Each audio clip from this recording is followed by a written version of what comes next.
Hi guys, it's me, Bayfond, and we're finally in October. You know what that means? It's spooky season. And what better way to celebrate than with a little story called Uzumaki, written by Junji Ito. Now, if you know what that combination of words there mean, you know a few things. Number one is that, well, this is a Junji Ito story. Junji Ito being the #1 biggest horror mangaka in the world and of all time. And number two, Uzumaki, arguably his most known manga, seen as a classic in horror storytelling. But what if I were to tell you that's not where the scary part comes in? We're gonna talk about Uzumaki's development hell.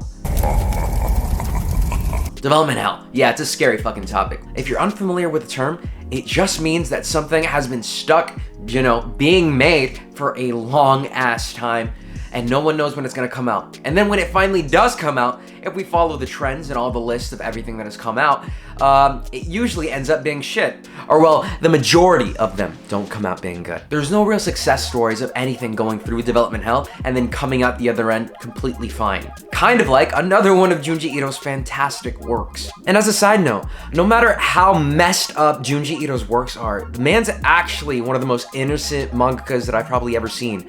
I mean, if you compare this guy to Hideo Miyazaki, the guy that made the Ghibli films, he seems like an absolute saint. But you might be asking, Bayfond, why particularly this series?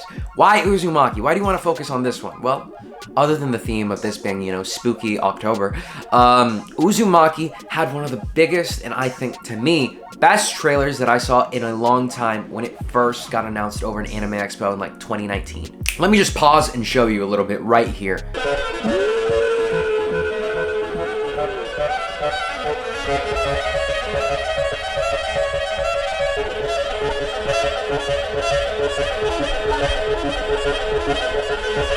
Okay, I think that's enough so I don't get flagged. Some things that stand out to me just by looking at this teaser. This looks like something that's lifted straight out of a manga page. The black and white art, the fluid movements, it's a perfect representation of how it looked. And number two, the music. That disturbingly sinister music.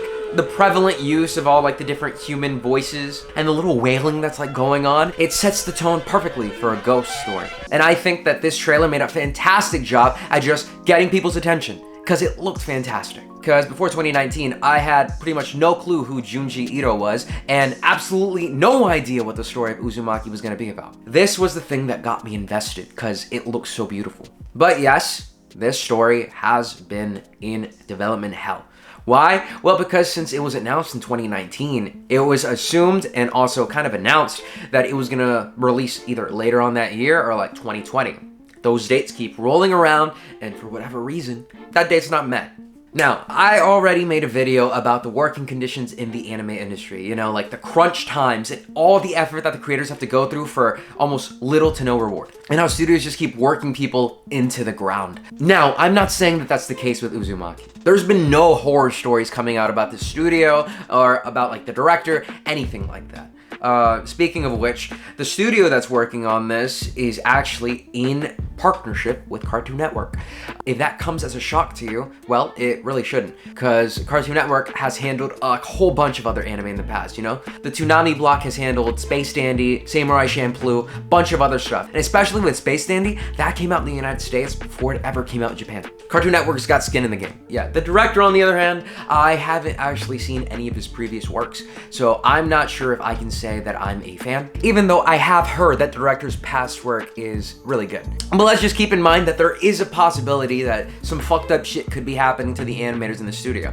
All that we do know is that there's supposedly some very complex animation styles being used to create the show. Some that have never before been used in other anime series. With the way that they're talking about this, it's almost as if this is James Cameron's Avatar in anime form. I mean, we gotta see it to believe it. We gotta know what's actually going down here. And this 3-year, almost 4-year hiatus, now indefinite, has been made a little bit more weird also due to the fact that this is a limited series.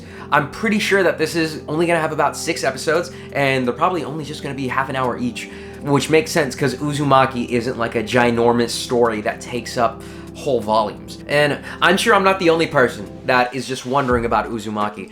I know this because when it was first announced, Internet went crazy about the visuals and how everything looked. It was just fantastic and perfect. I can't keep hyping the show enough.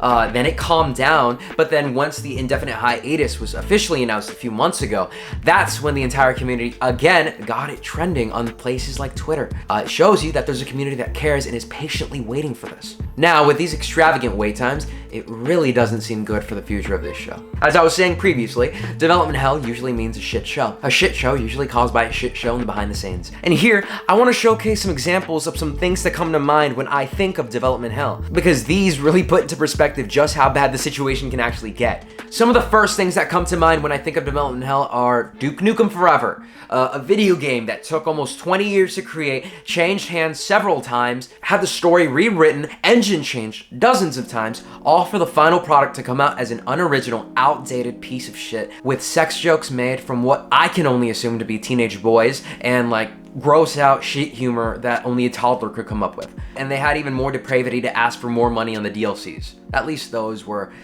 maybe somewhat decent to some people. And in cinema, there was also Space Jam 2, if you can even call it cinema, which is the equivalent of removing all of the good parts of the original and then replacing it with, you know, a corporate shell of its former self. Definitely not a good movie, but at the very least, I can actually say Duke Nukem and Space Jam actually came out.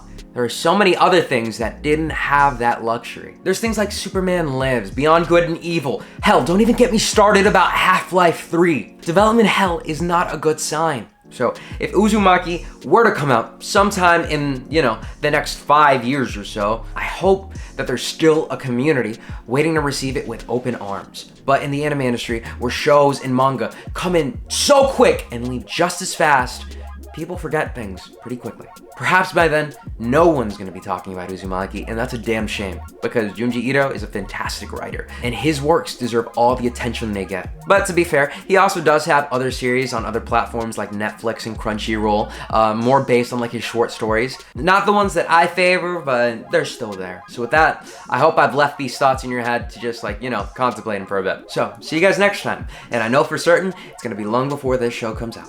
Peace.